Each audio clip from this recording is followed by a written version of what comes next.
নমস্কার বন্ধুরা, all time রান্নাঘরে আপনাদের স্বাগত। আজ আমি আপনাদের কাছে বানিয়ে দেখাবো সন্ধ্যার জন্য একটি খুব সুন্দর সিম্পল নাস্তা রেসিপি। এটি সেলাই রুটি এবং ঘরের কিছু উপকরণ দিয়ে খুব সহজেই বানিয়ে নেওয়া যায়। বাচ্চাদের থেকে বড়রা সবাই কিন্তু খেয়ে খুবই আনন্দ পাবে। তো তার জন্য এখানে আমি প্রথমে সেলাই রুটির সাইডগুলো ভালোভাবে কেটে নেব। এইভাবে আমি সমস্ত রুটিগুলো কেটে নেব। আপনারাও ঠিক এইভাবেই সাইডগুলো কেটে নেবেন। এই দেখুন বন্ধুরা, আমি সবগুলো কেটে নিয়েছি। এগুলো আমি এখন এক সাইডে রেখে দেব। তারপর একটি পাত্রর মধ্যে একটি বড় সাইজের পেঁয়াজ কুচি করে নিয়েছি, সেগুলো দিয়ে দেব। তারপর পরিমাণ মতো কাঁচা লঙ্কা দিয়ে দেব।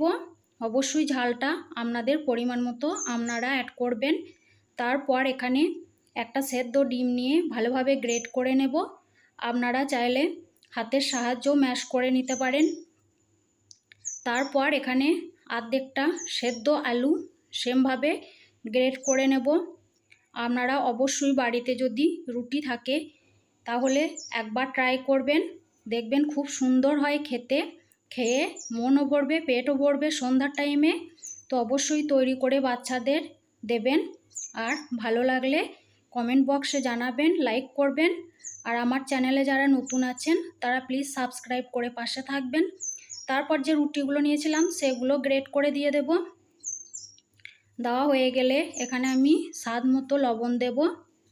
তারপর একটু লঙ্কার গুঁড়ো দেব, ঝালের পরিমাণ অনুযায়ী আপনারা দেবেন। তারপর একটু চাট মশলা দিয়ে দেব। দেওয়া হয়ে গেলে হাতের সাহায্যে ভালোভাবে হালকা হালকা করে মাখিয়ে নেবেন, বেশি চাপ দেওয়ার দরকার নেই।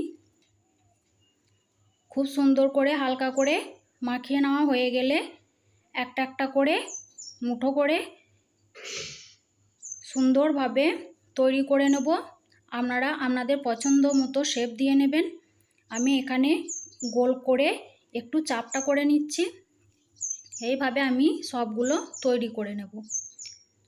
তো স্কিপ না করে পুরো ভিডিওটি দেখবেন, তাহলে আপনারা খুব সহজভাবে তৈরি করে নিতে পারবেন, কোনো সমস্যা হবে না। এইভাবে আমি সবগুলো তৈরি করে নিলাম।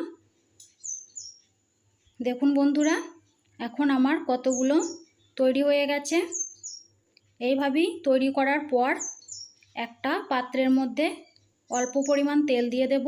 তেলটা হালকা গরম হলে একটা একটা করে যে পাউরুটির ডোগুলো শেপ রেখে দিয়েছিলাম সেগুলো দিয়ে দেব। এখানে বেশি তেলের দরকার নেই।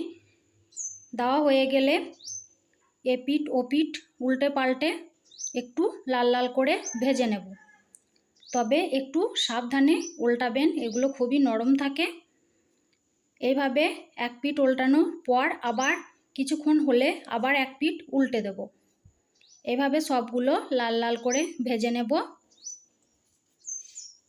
ভাজা হয়ে গেলে আমি আপনাদের দেখাচ্ছি কতটা সুন্দর লাগবে, আর খেতে তো খুবই ভালো লাগবে।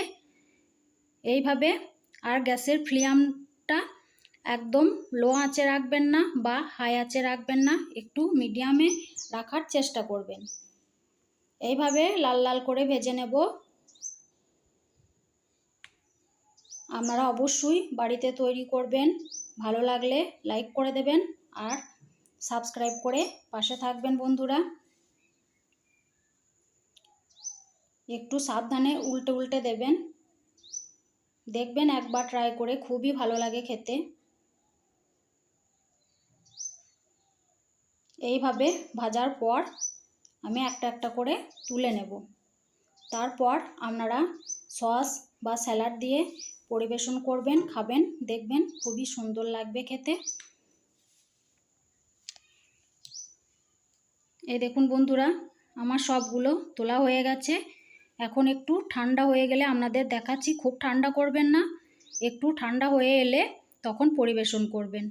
আমি এখানে সস দিয়ে পরিবেশন করছি, আপনারা আপনাদের পছন্দ মতো স্যালাড সস দিয়ে পরিবেশন করবেন। তো বন্ধুরা, ভিডিওটি ভালো লাগলে অবশ্যই লাইক কমেন্ট করবেন, পাশে থাকবেন সাবস্ক্রাইব করে। আজ এই পর্যন্ত, ধন্যবাদ।